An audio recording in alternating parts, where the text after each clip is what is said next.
As it is today,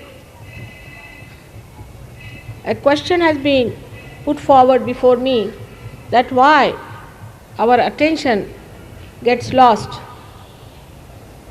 In the modern times, why our attention is not towards God.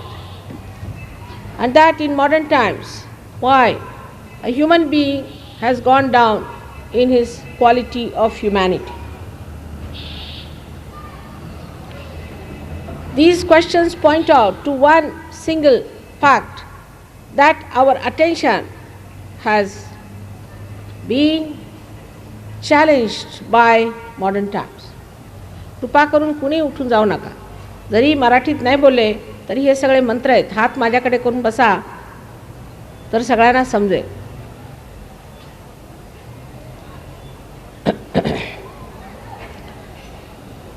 This attention has been challenged by all that we call modern today. I do not say that we have to be primitive people. In this great country of ours, India, which was Bharatvarsh, we had such a great quality of humanity, such a great quality of administration, quality of kings, queens. All that was not a myth, it was a fact that we had Rama, Krishna, the benevolent king, and a great diplomat of the divine force. But today we find all these things sound like mythical, because at what level we are, we see that as the truth, as the reality. But it is not. All this is created by human beings. How this is created and why it has happened, I would like to explain to you. When our attention was created before, in a way that we were living with very few things in this country, everyone knew that you have to have your self-realization. Nobody bothered their heads about how much wealth you are going to acquire, how many things we are going to have, except for the kings who acquired wealth for the betterment of the society, and also who acquired the power for the protection of the society. Then we became slaves of two cultures, one the Islamic, another the British culture, the English culture. And I think the real downfall came when this English culture came upon us. Because though they were Muslims, they believed in God. Whatever wrong they did it in the name of God, and they believed it. But the attention was not still in acquiring things. We say that Aurangzeb was a very bad king, no doubt. He killed so many Hindus because he believed that Islam is the only religion. That was his stupidity, I should say. He was ignorant. He was so violent. But he himself was an extremely frugal person. He used to make his own caps, sell them in the market, and live on that. And he would not touch any money of the public. But then the English, when they started ruling in this country, this language English came upon us as not a blessing but a curse, I think. Because the whole literature is full with ideas which are contrary to the culture of God, contrary to the culture of Christ. They believe that Christ was born in England. Many Christians still believe that you become a Sahab when you become Christians. This culture of the English, which was forced on us, this language which was forced on us, gave us absolutely a different direction which we should not have accepted.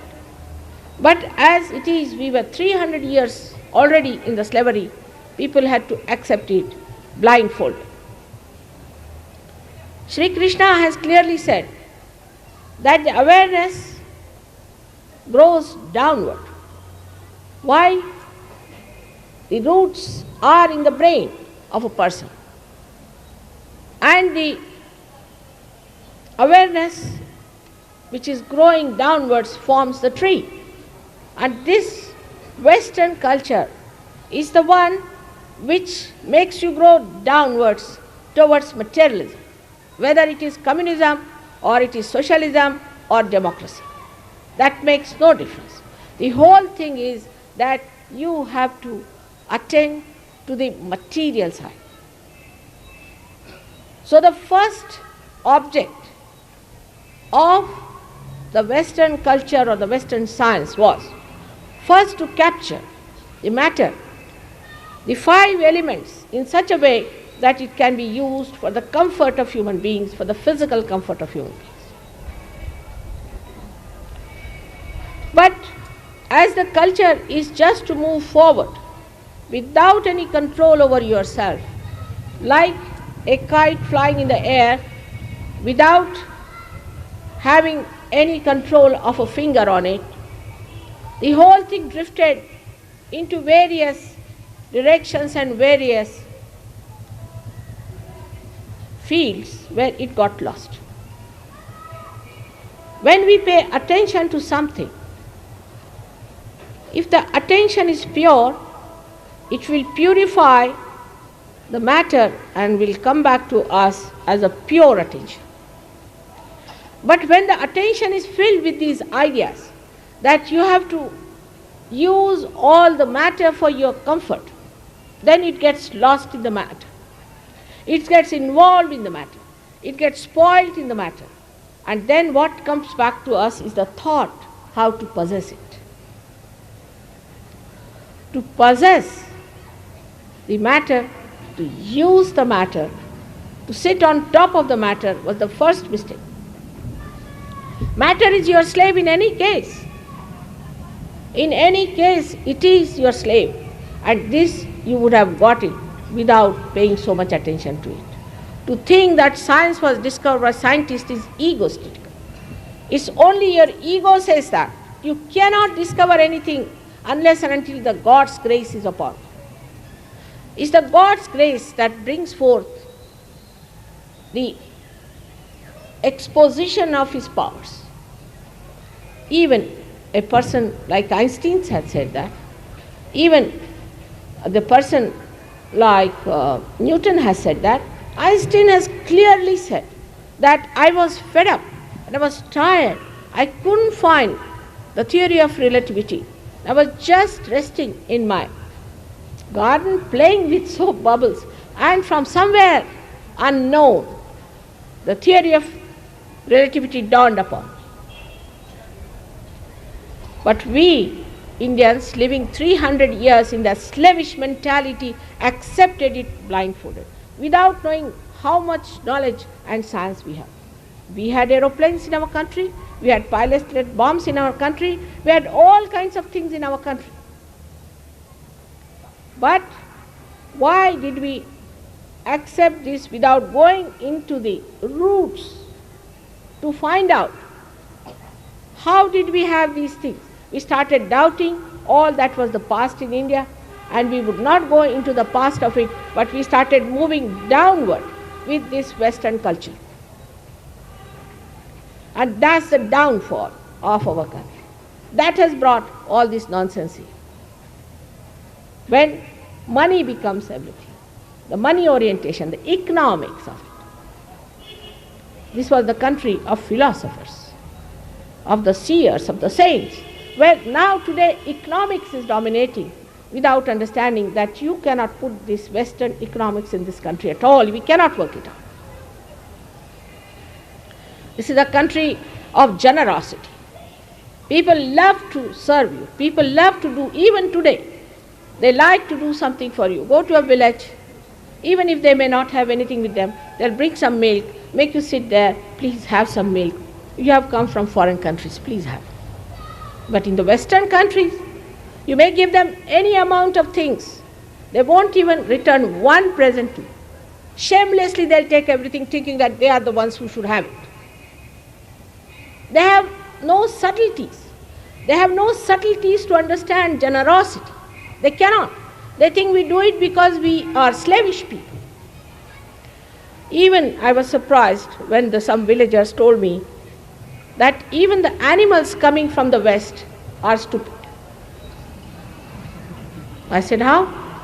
He said, now take a hen from India and take a leghorn or roots from Western countries.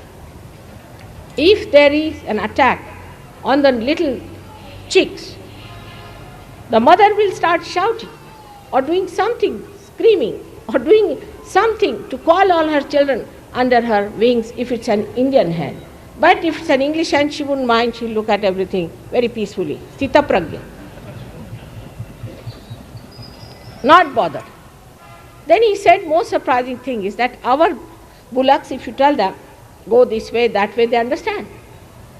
But if you tell a Western bullock, he walks straight into the car, into the trucks, he doesn't know where he's walking. He has no idea. You cannot leave them alone. And if you tell them walk this way, they'll walk the other way around. So what is in this culture? What is in this whole upbringing that makes you so gross? The attention is on the matter and not on the spirit. All the time, the matter is trying to overpower the spirit.